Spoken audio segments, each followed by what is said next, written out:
kila mtu matendo yake aliyotenda kulipa, kila mtu matendo yake aliyotenda.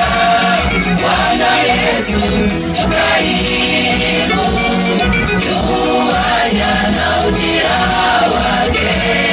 Bwana Yesu yu karibu, yuaja na ujira wake.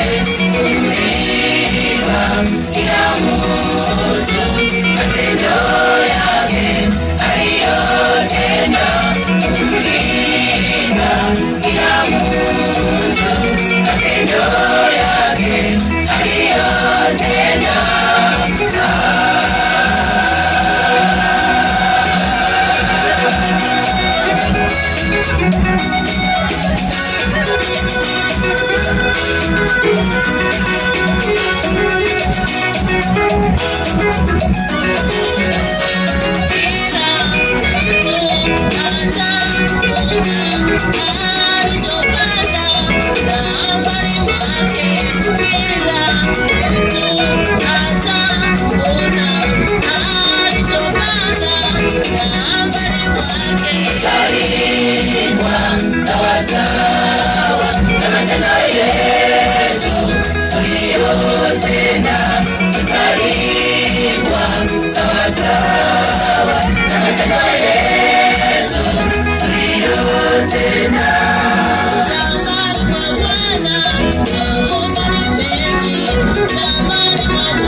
Watendao kazi ni wachache.